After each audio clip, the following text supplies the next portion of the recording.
Welcome back to Shri coaching class. Fifth standard का हम लोग मैथ्स पढ़ रहे थे, lesson number 12 perimeter and area. तो लास्ट लेक्चर में लेक्चर नंबर 1 में हम लोगों ने इसका प्रॉब्लम सेट 48 कंप्लीट कर लिया था। आज के लेक्चर में हम लोग इसका प्रॉब्लम सेट 49 देखेंगे। तो before starting the problem set of 49 there are two formulas. ठीक है, दो फॉर्मूलेज है, वो फॉर्मूले हम लोग सबसे पहले पढ़ेंगे एंड दो फॉर्मूले बेस के ऊपर ही हमारा अगला प्रॉब्लम सेट है। बहुत सिंपल है, कुछ भी डिफिकल्ट नहीं है, बस आपको फॉर्मूला बाय हार्ट करना है। फॉर्मूला आपको बाय हार्ट हो जाएगा तो आप ईच एंड एवरी सम यहाँ पे आराम से सॉल्व कर पाओगे।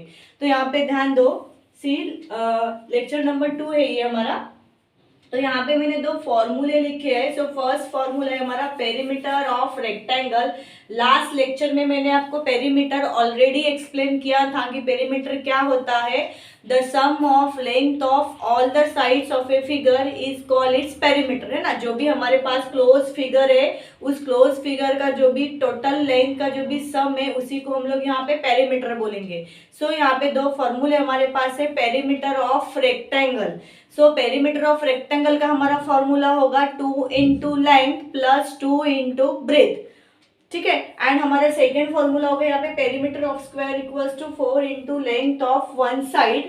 तो यहाँ पे ध्यान दो, अगर पेरीमीटर ऑफ रेक्टेंगल का फॉर्मूला जो है आप एग्जाम में भूल भी जाते हो तो from diagram we can write the formula of perimeter of rectangle. ठीक है, डायग्राम से हम लोग पेरीमीटर का फॉर्मूला लिख सकते हैं। कैसे लिखेंगे, यहाँ पे ध्यान दो, ये मेरा क्या है, रेक्टेंगल है, मुझे रेक्टेंगल का पेरीमीटर निकालना है। सो वी नो दैट कि रेक्टेंगल के अपोजिट साइड्स इक्वल होते हैं। सो ये जितना होगा उतना ही ये लेंथ होगा एंड जितना ये ब्रेथ होगा उतना ही ये ब्रेथ होगा। So we can say that twice of length and twice of breadth, है ना। लेंथ यहाँ पे 2 है एंड ब्रेथ भी यहाँ पे 2 बार है। दैट्स वाई देखो पेरीमीटर ऑफ रेक्टेंगल का फॉर्मूला यहाँ पे क्या है, 2 into length plus 2 into breath. तो ठीक है, ये आप फॉर्मूला बना सकते हो। देन आपका सेकंड है पेरीमीटर ऑफ स्क्वायर। यहाँ पे एक स्क्वायर बना लो। ठीक है, जैसे कि हम लोग सब जानते हैं कि स्क्वायर के चारों साइड से इक्वल होते हैं। सो 4 स्क्वायर को 4 साइड होते हैं इसीलिए 4, एंड इसके 4 साइड से इक्वल होते हैं इसलिए 4 multiply by length of one side. कोई भी एक साइड का लेंथ ले लो, उसको मल्टीप्लाई बाय 4 करो, आपको स्क्वायर का भी जो भी पेरीमीटर है वो आपको पेरीमीटर मिल जाएगा। तो ये हमारे दो फॉर्मूले हैं एंड ये दो फॉर्मूले बेस के ऊपर ही हमारा प्रॉब्लम सेट 49 है। चलो तो प्रॉब्लम सेट 49 की तरफ जाते हैं। Question number 1। सो आपको क्वेश्चन नंबर 1 यहाँ पे गिवन है, how much wire will be needed to make a rectangle 7 centimeter long and 4 centimeter wide। ठीक है, हम लोगों को एक रेक्टेंगल बनाना है। ठीक है, रेक्टेंगल का आपको लेंथ यहाँ पे गिवन है 7 सेंटीमीटर एंड वो 4 सेंटीमीटर वाइड है। तो 7 centimetre length and 4 centimetre wide rectangle बनाने के लिए हम लोग को कितना वायर लगेगा वो हम लोग को यहाँ पे फाइंड आउट करना है। तो सिंपल देखो, मैंने यहाँ पे एक रेक्टेंगल बनाया है। ठीक है, रेक्टेंगल में मेरा देखो कुछ डेटा मुझे गिवन है, तो लेंथ मुझे गिवन है, लेंथ इक्वल्स टू मेरा है 7 सेंटीमीटर। जो बड़ी साइड होती है बच्चे लोग, वो हमारा लेंथ होता है। एंड यहाँ पे विड्थ आपका गिवन है। ठीक है, विड्थ कभी कभी ये ब्रीथ भी होगा एंड कभी कभी ये वाइड भी होगा। तो ठीक है, ये दोनों सेम ही होता है। ठीक है, सो वाइड आपको यहाँ पे गिवन है 4 सेंटीमीटर एंड आपको पूछा गया है कि कितना वायर नीडेड होगा हम लोगों को रेक्टेंगल बनाने के लिए। तो ठीक है, एक पर्टिकुलर वायर मैंने आपको लास्ट लेक्चर में एक्सप्लेन किया था कि जो क्लोज फिगर है उसको हम लोग ओपन करके पूरा खींचते हैं तो वो एक वायर फॉर्म में आता है ना। तो उसका टोटल लेंथ ही हमारा पेरीमीटर होता है। तो वो वायर का लेंथ निकालने के लिए हम लोग को पेरीमीटर फाइंड आउट करना है। तो यहाँ पे ध्यान दो, सिंपल है, हम लोग यहाँ पे पेरीमीटर ऑफ रेक्टेंगल का फॉर्मूला लेंगे। क्या फॉर्मूला है, पेरीमीटर ऑफ रेक्टेंगल। देखो पेरीमीटर ऑफ रेक्टेंगल का फॉर्मूला मेरे पास है 2 into length plus 2 into breath. तो यहाँ पे कुछ भी नहीं करना, सिंपली आपको वैल्यू पुटअप करना है। 2 इंटू आपका लेंथ है 7 सेंटीमीटर प्लस 2 एंड आपका ब्रेथ है, ठीक है, जो भी वाइड है वो है आपका 4 सेंटीमीटर। सो 2 7 आपका होता है 14 प्लस 4 2 आपका होता है 8 and perimeter of rectangle 14 plus 8 आपका आता है 22 सेंटीमीटर। तो फर्स्ट सम में हम लोगों को रेक्टेंगल का पेरीमीटर मिल गया। So we can write that कि 22 centimetre wire will be needed to make a rectangle, है ना। रेक्टेंगल बनाने के लिए हम लोग को यहाँ पे 22 सेंटीमीटर वायर लगेगा। तो फर्स्ट सम यहाँ पे हमारा कंप्लीट हो गया है। देन सेकेंड सम देखो, सेकेंड सम में आपको क्या बोला है कि if the length of a rectangle is 20 metre. Again यहाँ पे आपको एक रेक्टेंगल गिवन है, देखो गिवन डेटा में लिख लेती हूँ, ठीक है। रेक्टेंगल का लेंथ मुझे गिवन है 20 मीटर, मीटर में है इसलिए मीटर में लिखो, ठीक है। And its width is 12 metre and आपको विड्थ गिवन है, width equals to 12 metre. Then what will we have to find? What is its perimeter? So we have to calculate the perimeter of a particular rectangle. हम लोग को यहाँ पे perimeter find out करना है। तो again same formula आपको use करना है कि perimeter of a rectangle.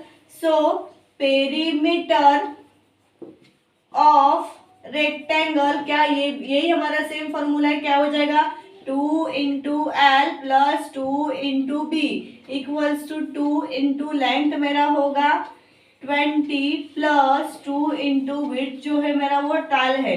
सो 2 20 से आपका कितना होता है 40 एंड 2 12 से आपका होता है 24।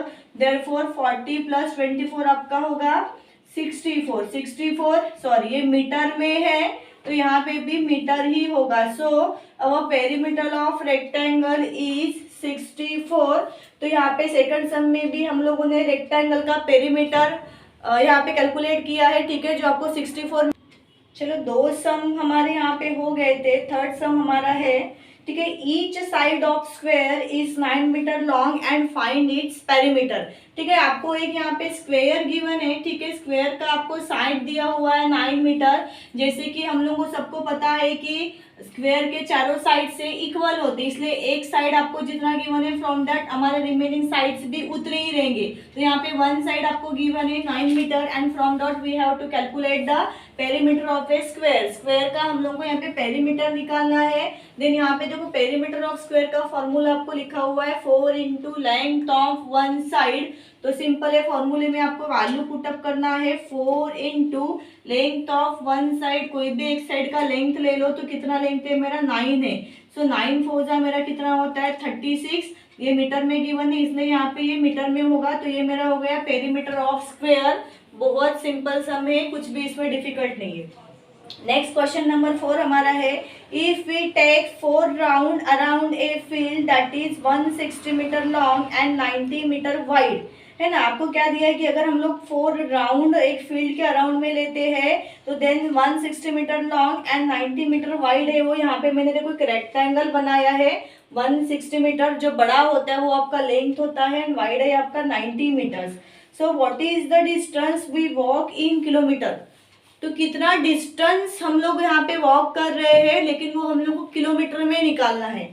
तो ये भी बहुत सिंपल सम है। यहाँ पे ध्यान दो, लेंथ आपको गिवन है 160 मीटर एंड ब्रेथ यहाँ पे आपको गिवन है 90 मीटर। तो सबसे पहले हम लोग को क्या करना पड़ेगा, again we have to find out the perimeter of a rectangle. So what is the formula for perimeter of a rectangle, simple है 2 into length plus 2 into breadth और 2l प्लस 2 भी हम लोग ऐसा भी लिख सकते हैं। तो देखो यहाँ पे मैं फॉर्मूला लिखती हूँ 2 into L plus 2 into B. यहाँ पे मैंने शॉर्टकट में लिखा है बच्चों, लेकिन आप लोग ऐसे शॉर्टकट में मत लिखना। यहाँ पे एल को लेंथ लिखो एंड बी को ब्रेथ लिखो, ठीक है। तो सिंपली वैल्यू पुटअप करो, 2 इंटू लेंथ मेरा कितना है यहाँ पे 160 है प्लस 2 इंटू ब्रेथ मेरा है यहाँ पे 90।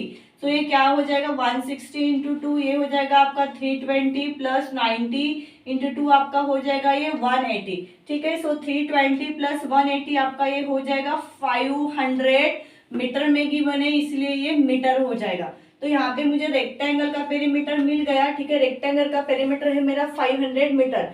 अब हम लोगों को यहाँ पे क्या बोले कि if we take 4 round a field, है ना। अगर 4 राउंड अगर हम लोग लेते तो ये जो निकला मेरा ये 1 राउंड के लिए निकला। सो 4 राउंड मल्टीप्लाई बाय ये हम लोग पेरीमीटर करेंगे 500। तो ठीक है, ये क्या मिल जाएगा 5 4 20 एंड ये 20, तो ये हो गया मेरा 2000 मीटर। बट हम लोगों को क्या पूछा है, what is the distance we walk in kilometre. Distance क्या है लेकिन वो हम लोगों को किलोमीटर में फाइंड आउट करना है। और देखो यहाँ पे डिस्टेंस मुझे मिल गया लेकिन मीटर में मिल गया। जैसे कि मुझे हम लोगों को पता है कि 1 किलोमीटर इक्वल्स टू 1000 मीटर होता है। सो मीटर को किलोमीटर में कन्वर्ट करना है तो ये 2000 मीटर का हमारा हो जाएगा 2 kilometre. So we can write that we can walk 2 kilometre distance. ठीक है, कितना किलोमीटर डिस्टेंस वॉक कर रहे हैं यहाँ पे? 2 किलोमीटर डिस्टेंस.